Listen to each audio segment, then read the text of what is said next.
We are in Chapter 11, Section 2.7 or Lesson 7, Growth of Towns. And go ahead, log into our Lodi USD website, and from there, launch Clever. And from Clever, go ahead, launch Cengage, and log in with your student account with your password. Unit 5, Chapter 11, Feudalism and the Middle Ages, Section 2, pages 318 to 319. The objective of this lesson is to discuss how the growth of towns and trade led to changes that brought the Middle Ages to an end. And of course, the chapter's essential question is, how did Europe change during the Middle Ages? This lesson explores the growth of towns and how they led to an end of the Middle Ages. In the late Middle Ages, a saying started making the rounds.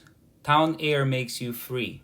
In the towns, you could work at a job and keep all your wages. You could go where you wanted without having to ask anyone's permission because you were no longer bound to a land-owning lord or vassal. In fact, you answered to no one but the king. The growth of towns and trade led to economic, political, and cultural changes that brought the Middle Ages to an end. This lesson contains two parts. Economic opportunities arise and the Middle Ages end. People had been moving to town since about 1000, but the bubonic plague greatly accelerated this movement. With about a third of the workforce wiped out by the disease, employers desperate for help increased wages to attract workers. Many peasants and many serfs as well left the manor to apply for jobs in the towns. As a result, the manor system began to fall apart. Before we move on, I think it's important for us to get to know more about the plague, the bubonic plague that wiped out a third of the continents of Europe's population during this time. It is also, I think, a primary force that drove people to town, and somehow it contributed to the decline or even the total collapse of the feudal system, therefore creating equality to a lot of people. Pay attention to this additional information about the bubonic plague or the Black Death that swept across Europe during the Middle Ages.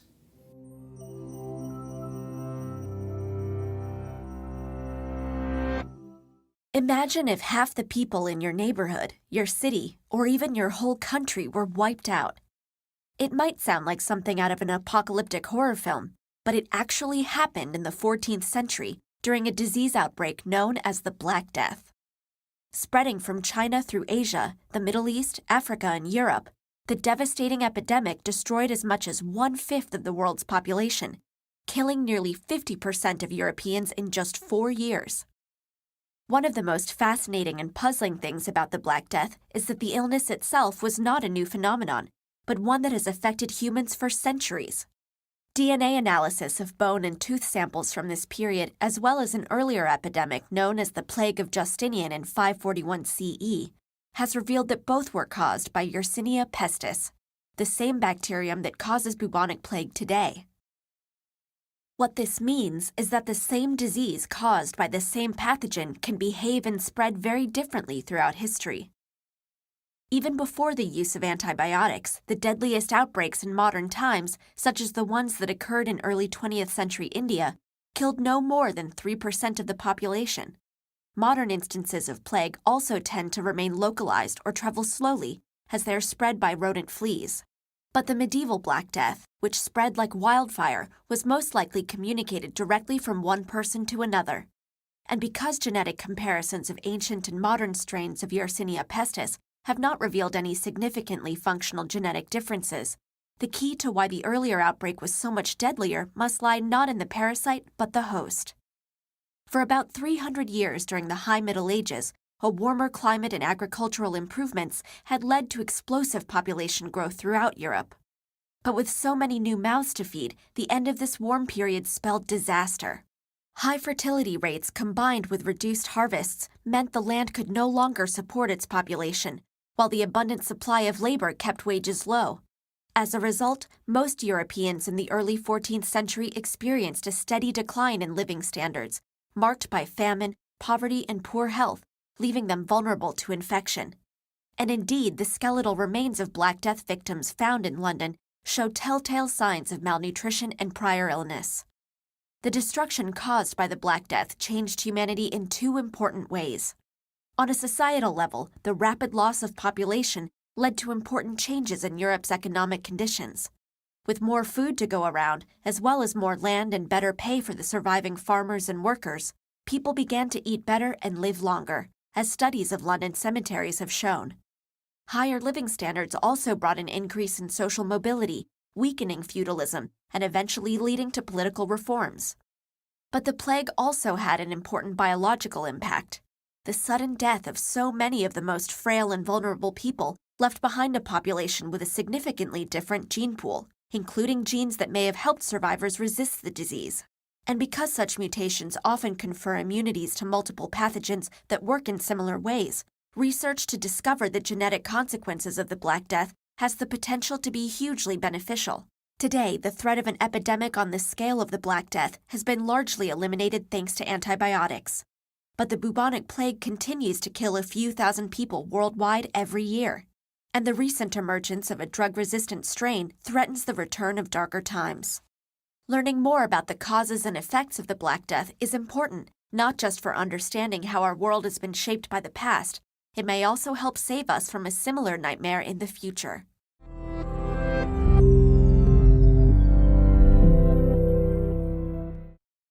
So that is the bubonic or the Black Plague.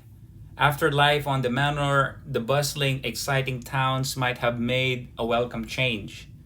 Towns held weekly markets where local produce was sold, while towns' fairs brought trade goods from other places.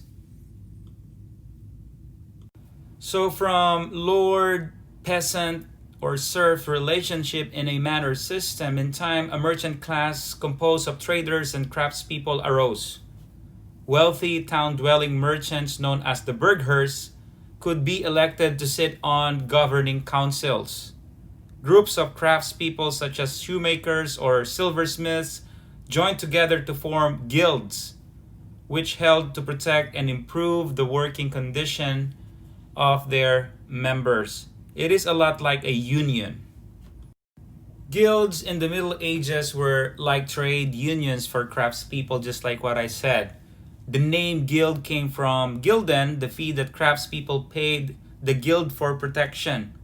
The guild tried to keep the taxes of their members low, and guilds also offered protection from unfair competition. Now let's talk about the Middle Ages and how it ended. The growth of towns and their prosperous trade further helped kings regain their authority. By taxing the towns within his realm, a king earned money to pay his army. A strong army brought peace and stability to his land. Increasingly, power and people's loyalty shifted from local lords, these are the minor lords, to their king. Europe experienced cultural changes as well as economic and political ones. Traders who came in contact with the civilization of the Byzantine Empire and the Islam civilization out there brought writings of the ancient Greek and Roman philosophers in their libraries. As the Middle Ages came to a close, people became eager to gain more knowledge. Universities were founded to satisfy these desires for learning. Prior to this, it's just the monastery that is the center for learning. So monasteries were no longer the center for education. After centuries of war, instability, and fear, Europe was more than ready to embark to a new age of creativity. Now let's go to the review and assess questions. For number 1, reading check. What economic opportunities did towns offer ordinary people? These are the peasants and the serfs. And number 2, analyze cause and effect. How did the growth of towns affect monarchs, the king, the queen, and the family, the royal family. Number 3, make inferences. Why do you think learning was revived at the end of the Middle Ages? Or in other words, what are the factors or reasons that led to the revival or the interest to learning at the end of the Middle Ages? Now back to Google Classroom and go ahead, open the review and assess assignment. That is Chapter 11, Section 2 in our Google Classroom. And you will be doing Lesson 7 or 2.7. That is Section 2.7.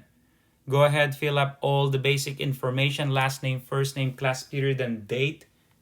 And of course, the key vocabs will go in the box on the right side.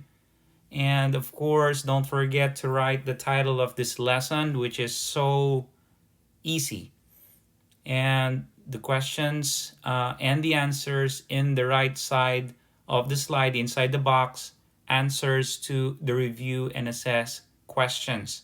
When you're done, since this is the last lesson, this is the last slide for this assignment, be sure that you have completed this and go ahead, turn it in.